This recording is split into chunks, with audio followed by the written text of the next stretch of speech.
வணக்கம். இன்னைக்கு நாம பார்க்க போறது வெறும் பழைய நியூஸ் பேப்பர்களை பத்தி இல்ல, தமிழ் பத்திரிகைகளோட கதை. ஒரு சமூகத்தோட குரலா, ஒரு தலைமுறையோட சிந்தனையா மாறின ஒரு பெரிய பயணத்தை பத்தி தான் நம்ம பார்க்க போறோம். பேப்பரும் மையும் சேர்ந்து எப்படி ஒரு புரட்சியே உண்டாக்குச்சு. வாங்க இந்த சுவாரஸ்யமான கதைக்குள்ள போலாம்.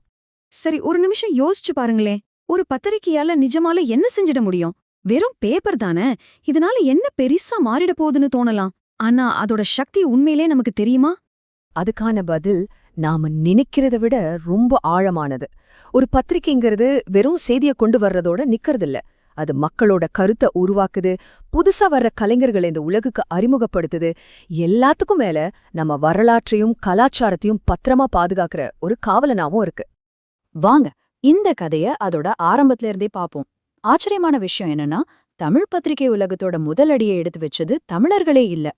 பாத்தீங்கன்னா, முதல் முயற்சி 1770களே நடந்திருக்கு. ஆனா ஒரு முழுமையான இதழா 1831ல தான் தமிழ் மேகசின் அப்படின்னு ஒன்னு வருது. இத வெளியிட்டது கிறிஸ்தவ சமய சங்கம். அதைத் தொடர்ந்து 1855ல தினவர்த்தமானி வருது. இது ஒவ்வொன்னுமே தமிழ் இதழியலுக்கு போடப்பட்ட முக்கியமான படிக்கட்டுகள்.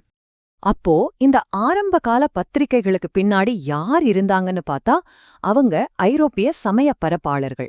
அவங்களோட முக்கியமான நோக்கம் மத கருத்துக்களை பரப்புறதுதான். ஆக தமிழ் இதழியல் இப்படிதான் ஆரம்பிக்குது. ஆனா கதையில இங்கதான் ஒரு பெரிய ட்விஸ்ட் வருது. தமிழர்களே இந்த துறைக்குள்ள கால் பதிக்க ஆரம்பிக்கிறாங்க.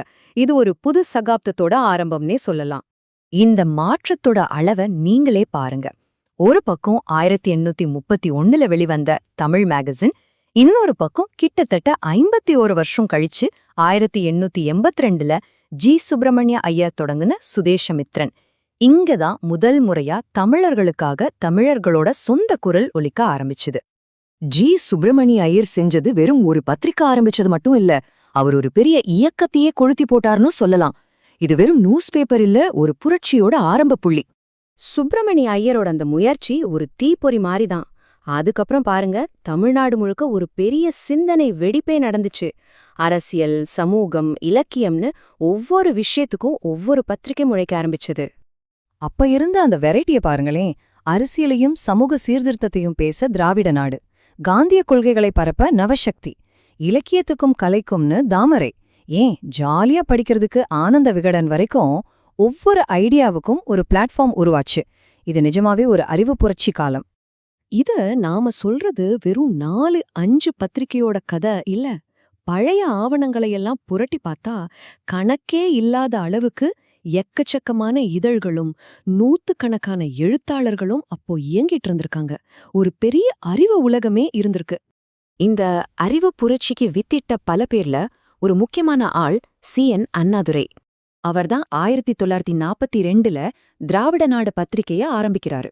அந்த பத்திரிக்கை திராவிட இயக்கத்தோட குரலா இருந்துச்சு. அவங்க கொள்கைகளை மக்கள்கிட்ட கொண்டு சேர்க்கறதுல ஒரு பெரிய பங்கு அது கொண்டு. சொல்லப்போனா அது ஒரு அரசியல் கருவியாவே பயன்படுத்தினாங்க. அரசியலுக்கு அண்ணாதுரைனா அழகான தமிழ்நடைக்கும் சமூக சீர்திருத்தத்துக்கும் இன்னொருத்தர் இருந்தாரு. அவர்தான் திரு வி. கல்யாணசுந்தரம். நாம எல்லாரும் திருவிக்கான்னு அன்பா சொல்றோமே, அவரேதான்.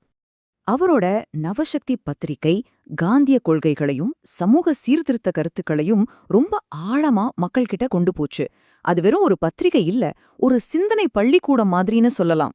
சரி, இத்தனை வருஷ பயணம், இவ்ளோ பெரிய வரலாறு, இது எல்லாத்துக்கும் பிறகும் இந்த பத்திரிகைகள் நமக்கு விட்டுட்டு போன உண்மையான சொத்து என்ன?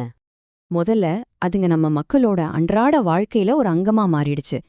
டெய்லி, வார வாரம், மாசம்னு ஒரு கரெக்டான தாழத்துல தகவல்களை கொண்டு வந்து சேர்த்துச்சு.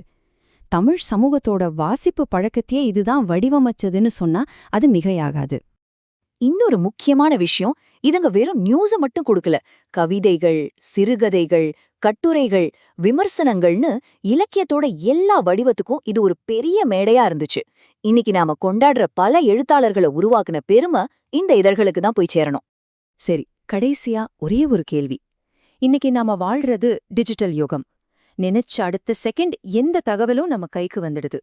அப்பேற்பட்ட இந்த காலத்துல, ஒரு காலத்துல காகிதத்திலையும் மயிலையும் புரட்சி செஞ்ச அந்த முன்னோடிகளோட உண்மையான மரபு என்ன? அது வெறும் அச்சு பக்கங்கள் மட்டும்தானா? இல்ல, அது சிந்திக்க தூண்டுற, விவாதம் செய்ய வைக்கிற, ஒரு சமூகத்தோட மனசாட்சியா இருக்கிற ஒரு சக்தி.